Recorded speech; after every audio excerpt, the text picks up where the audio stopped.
Welcome to the Ontological Experience, a space for connected, authentic conversations about the ontological framework and tools. I'm your host, Mark Robertson. Hey there. Welcome to episode 4 of the Ontological Experience podcast. I'm delighted you're here to join me. Today's journey will be part 2 of my interview with Julio Olalla. I'm excited for you to get an opportunity to hear this, where in this episode, Julio goes deeper into his personal journey, how he ended up here in the United States, how he met Fernando Flores and Werner Erhard and began working in the realm of what we're calling ontological coaching. The first time that he ever heard the word coaching uttered by someone who asked him to coach them back in 1979. He'll also talk about, we will talk about where he sees the crisis of modernity heading. We'll talk a little bit about spirituality as well, and then discuss the idea of, as the universe is unfolding, is it trending in the positive or will it trend in the negative? So I'm glad you're here. Strap in, listen, and enjoy this experience. And as always, feel free to give me feedback on any platform that you happen to see or hear this on. Enjoy. So how did you guys, whoever you guys are, you, Rafael, Fernando, perhaps, I don't know, how did you figure this out and then begin to design a way in which to walk people into and through this journey? So like introducing the idea of the observer and observer action. It's like they come in like this, but then all of a sudden it's an opening and opening and opening, and this magic almost happens. I think that's a wonderful question. I can give you little things that come to me when you ask the question, but I remember when I arrived to the USA, and I was living an enormous issue personally. I left my country out of the coup d'etat that took place. I went to Argentina. I was a lawyer in Chile, and in Argentina I couldn't exercise law, so I did any kind of work I was available to me. I ended up having a little business and so forth. I lived 4 years in Argentina, and then a coup d'etat in Argentina. And then after the coup d'etat, the Chilean immigrants in Argentina were not welcome. So then I decided to move on, and I came to the USA. For me,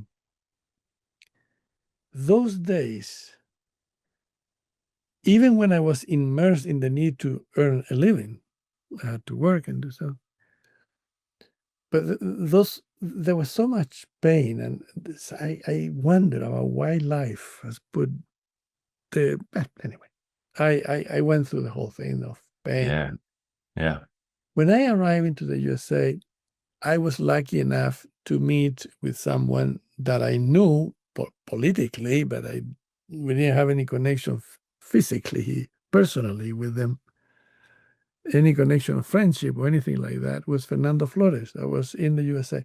And he was working with Werner Erhard. And at that time, I was working with Fernando Flores. I began to do some work with him before he worked with Werner. They made an agreement. I continued working with Flores, but very close also to Erhard. Okay. That opened for me a whole territory.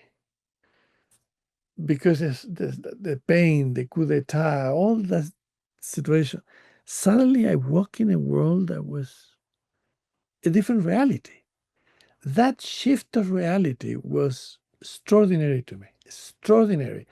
I walk into the world of learning, but not just learning in a traditional way. Werner Erhard was doing things that today we will consider were steps into the coaching territory. Yeah. But then I began to do some little programs that they assigned to me, small programs all over the USA, but also I did some in Mexico. And I began to realize that I had a beautiful, extraordinary response from the participants. And then I fell in love with, I would call it teaching. But there was one day, one event, I was in a program. It was a lot happening in that program, I remember, with people. And a woman raised her hand and she said to me, please, could you coach me as you did with the person before? And it was the first time that someone says, coach me. It wasn't in my brain coaching. Coaching Coaching. for me was assigned to sports. Yeah. Yeah. Exactly. Yeah. Yeah. And and I said to the lady, all right, I will coach you. That was the first time the expression was connected with what I was doing. Do you remember when that was, Julio? Like what year? That has been 79, Wow. 79, yeah. So 46 years ago. And after that, I continued working, but the work began to be more and more Yeah. sent in. Yeah. I separated from Werner Erhard and Flores, and I began to do courses by myself. And a little after, I started working with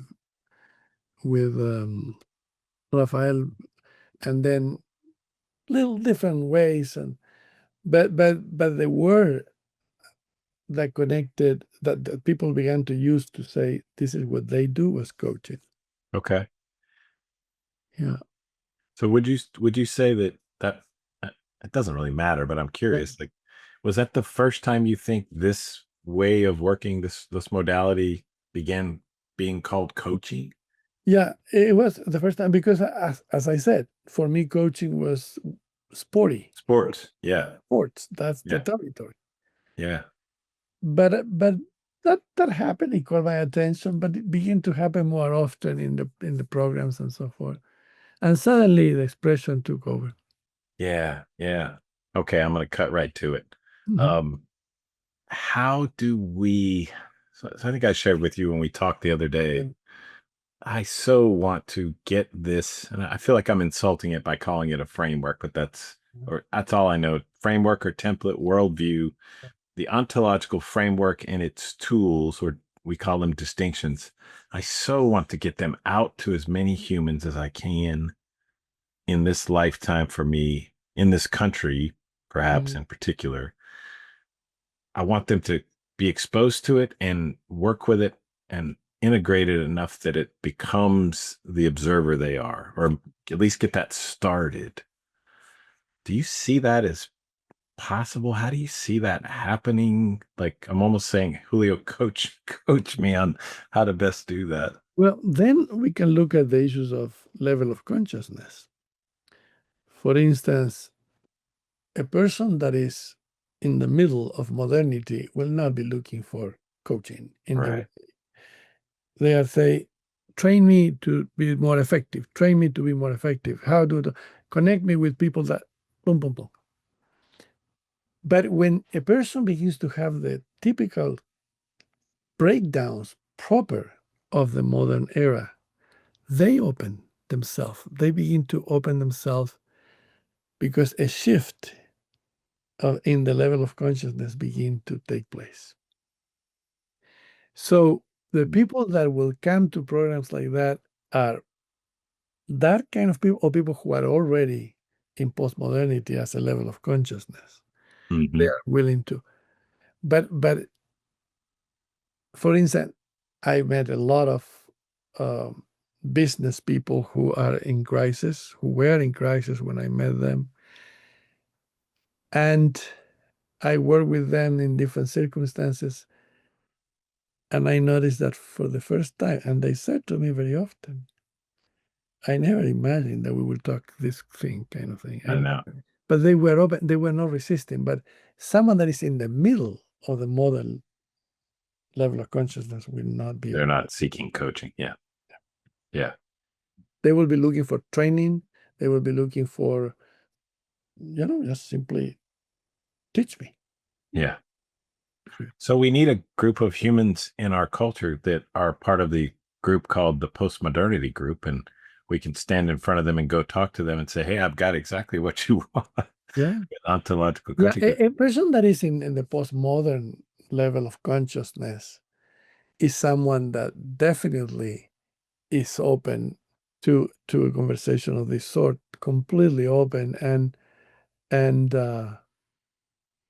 because the inner aspect of ourself is present in a way that is not when you are in the middle of the modern worldview. Yeah. That part is private. My inner self, what are you talking about? This my issue. This I want to learn. This is all they said laughing. You went to do therapy to me. Yeah. Yeah. Yeah. In December of 2023, I made the decision to start a podcast because I wanted to share the framework that I've been working with for 28 years. Right after I made that decision, the thought went through my head, how do I do that? And I thought there have to be people that produce podcasts. And so I Googled podcast production people. And what was really fascinating actually was like within a day, I got a LinkedIn request to connect with someone, which I almost always turn those down. And that someone was my podcast strategist, podcast production manager, the amazing Juliana Barbati. For some reason, I decided to connect with her that day. I just thought it was divine timing. And lo and behold, here we are almost 2 years later, and it absolutely was. So if you're looking to start your own podcast, grow your podcast, need editing, video and audio editing capabilities, Juliana and her team do it all. So I would highly encourage you to reach out to Juliana at julianabarbati.com and tell her I sent you. She's amazing. Her team is amazing, and you won't be disappointed. Say more a little bit about like those people that are there, the inner aspect. My experience has been, I'll just speak for me. I think that something about in my work when I show up with people one-on-one or in a group workshop, I think that's what's like the inner aspect of me is the external and the inner are all there. It's like Yeah, I'm fully here as a human being, yeah, and they smell it. They sense it. They like, whoa. yeah. Very often, I have people who have told me, I never imagined we were going to talk about these things. But that person is already in this conversation because the crisis of that worldview, even when they will never even mention it, that we're him doing, has begun. I have so much, and damn it, my marriage is a pain in the neck. My children, I don't even know how even to talk with them. All those in crisis, but I have a lot of money. So I'm gonna venture here. I'm gonna use a therapeutic term, family of origin.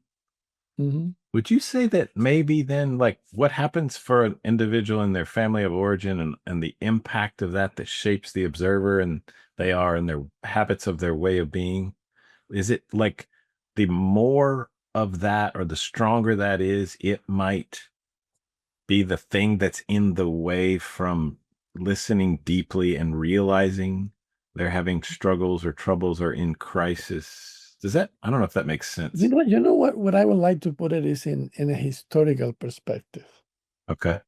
For instance, if you look at a moment in humanity when the level of consciousness, eh, some people use colors to mention them, the red one, the people that immersed in war. Everything is to be conquered, is to be obtained, and if you have to kill and you're that, well, humanity lived in that for many, many, many hundreds and thousands of years. Centuries. Yeah. And, Yeah. and by the way, is still good part of humanity lives in corners like that if you go someplace. For someone like that, any conversation even close to what we are having is absolutely bullshit. What are Yeah. you talking about? Yeah. Yeah. Yeah.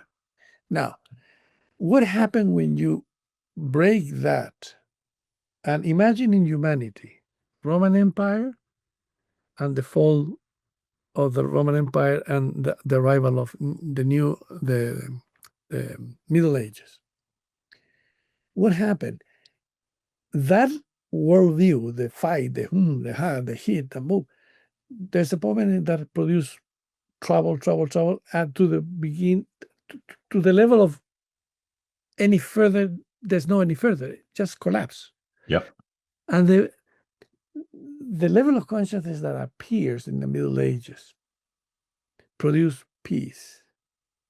It was a lot of authoritarian approach, but not military authoritarian. It was the church, the religion, the whatever. But calm, peace was needed badly. The crisis of the other level of consciousness was too big already. That level of thinking arrived to a point in which corruption began to grow enormously. The level of the impossibility to deal with new questions that were arriving, like what is a planet, is, I imagine that at that time there was a guy, an Italian man, who said that the earth moved. And he was condemned. Yeah, and if the earth moves, my friend, we will all fall. Give me a break. It's obvious. But not only that, we began to look at many other things. Well, the story, there was a moment the corruption in the higher classes and the corruption in the church began to be so big. Pain was all over. The execution of so many women. The crisis that will collapse. Modernity show up. But we are in an era in modernity that we are close to that collapse. Also. I was going to ask you that. Yeah, I see that too. It's almost as if what will that crisis look and feel like? How much damage will be done before it collapses fully and this other emerges? Yeah. And as a matter of fact, there are some thinkers today that are pointing to this. The development of technology that we are arriving is the artificial intelligence right there. It's enormous. But unless we shift our approach to it, that is going to end up owning us. And that is not my expression, is an expression from Harari. I don't know if you've heard of that thinker. In other words, look at what is happening in our personal relationships. We are speaking like right now in a screen. We are beginning to be farther and farther away from a hug, from shaking hands. Look what begins to happen to us when everything can be resolved. When, for instance, personal conversations begin to be, even when we are physically present, the thing is always in the middle. That is not a trivial matter. That's what? It's not a trivial issue. No, it's not. It's enormous. Children, for instance, a little kid received this as a gift, 4 or 5 years old today. I know. And guess what? Talking with that kid is basically impossible. Yeah. Yeah. Yeah. So what crisis is the one we are arriving at unless something shifts in our perspective, our level of consciousness is we're going to go, I don't know, but what I see is an extreme distance, an enormous difficult to some kind of conversation that is essential to feed our soul. So we are arriving to a crisis that is major. We are already living in it. Yes. Yeah. That everything can be resolved technologically. Yeah. What happened with my soul? Yeah. Yeah. And I cannot tell you, but, well, you know, because you coach, but the level of pain around that topic I know. is growing and growing. It's immense, yes. And Julio, I think you've been alluding to this throughout. There are others I'll use your term, like their consciousness level is rising and who are moving through that, finding ways to combat the drift. I hate to use the word combat, but finding other ways of being that work. It's not coming back, it's inventing. I don't know that we inventing is the word, but it's truly immersing ourselves in a new level of let me say what would be the best way to put it. It's a new level of consciousness. Then for instance, um, the concern for issues that had to do with the spirit, the concern for issues had to do with inner aspect of existence begin to come out, Yeah. develop. The majority is still those guys are weird. We have nicknames for them and all that, but it's growing, and it's growing a lot. I More, think so too. more people. Yeah, I believe I'm seeing that as well, or it's just the observer that I am that's looking for it. But I believe it is also. it's growing. I'm encountering more and more and more. That's the level of consciousness of postmodernity Yeah. that is coming out, and they definitely. But like it happened when you have someone in the middle of the modern worldview and find a person like this one, it's weird, Yeah. cuckoo. Yeah. They want to have spirit and poetry and the music, and give me a break. Someone that is concerned about questions of existence, and it's not a conversation you are going to have with Elon Musk. Probably. Yeah. Let me maybe this will be our last question. I don't know. I could talk to you for hours, but you've mentioned spirit and soul. Maybe this is the modern aspect of me talking, but makes me think about, so is there someone pulling the levers that's pushing us into crisis for the sake of breaking through and coming out the other side, like we have seen historically happens, even though it's painful? Yeah. What's your view on, like, let me talk about me for a second. I would say in the last year and a half, my relationship with the divine has grown tremendously. Mm-hmm. I believe we're all connected to each other, and I believe we're also all connected to something larger. And I like to call that energy. Um, there are a lot of religions that I think are pointing at that same thing. This is just sort of my view, but I've sensed a cracking open of my heart, love, talking about love more, this relationship with something larger than myself growing. Can you speak to your view of that, or is that happening on the larger? I don't know what I'm asking, Julio. No, but I think when we think of a new level of consciousness coming up, there are some fundamental, extraordinarily fundamental interpretation that are broken.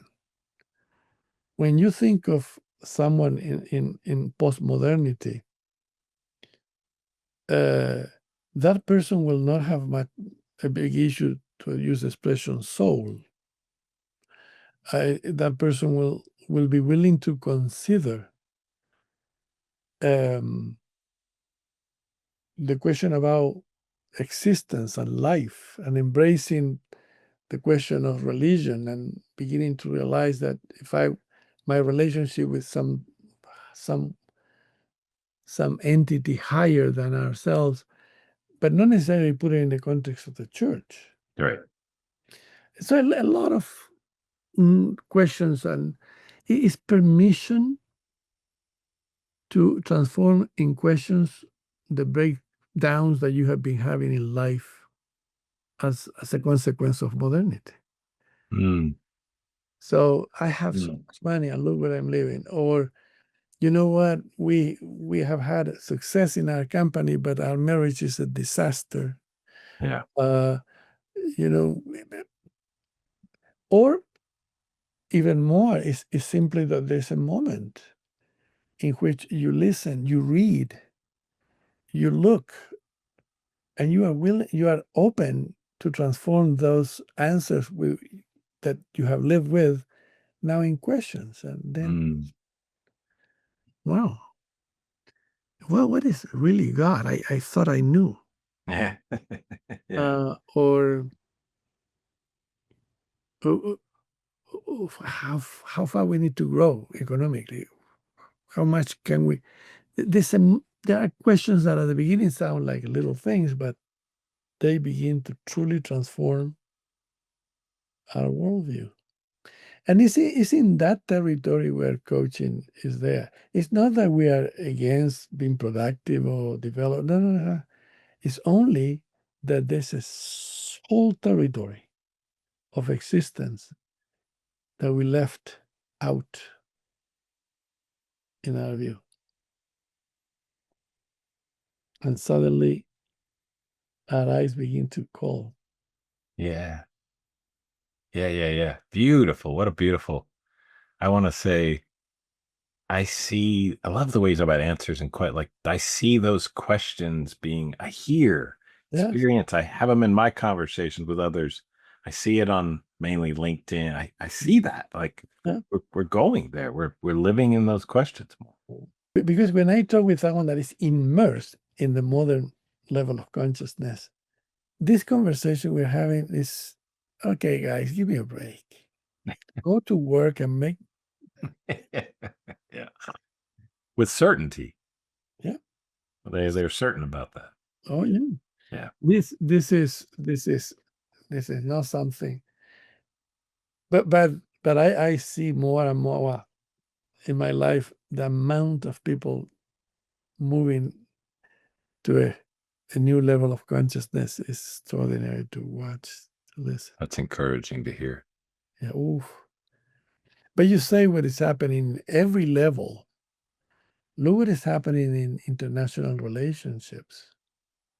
For instance, if you look for a leader like Putin, for instance, to invade Ukraine and war and that's not exactly someone that is in the level of consciousness post-modernity.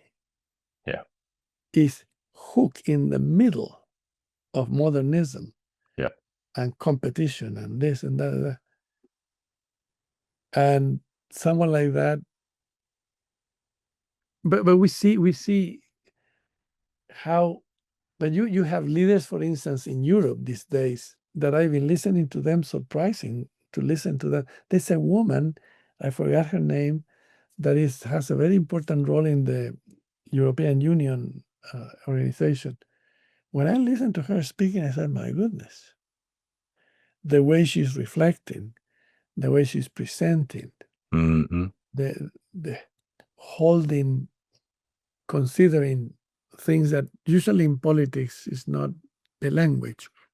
Yeah. She is clearly arriving to other realms." Yeah. Well, I find it interesting as we close. I find it interesting. You say a woman, right? Like we could have a deeper conversation about patriarchy, matriarchy, male, Yeah, female. Maybe the infusion of the, yeah, I don't know what the right term or not, female or feminine perspective that's rounding all this out is creating a lot of this. It's yeah. fantastic. And there's a lot more room in postmodernism, for instance, to listen to women, to their concern, to Yeah, issues that absolutely. otherwise close. Yeah. Yeah.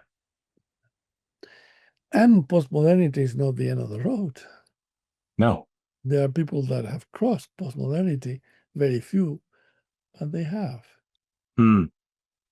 So for me, the most extraordinary thing is to realize that human consciousness is not a stable final thing.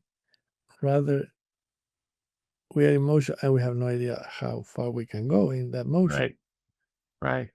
But at the moment, the the crisis of the modernistic perspective is huge. Yeah. And coaching, in my eyes, from a historical perspective, had to do with that.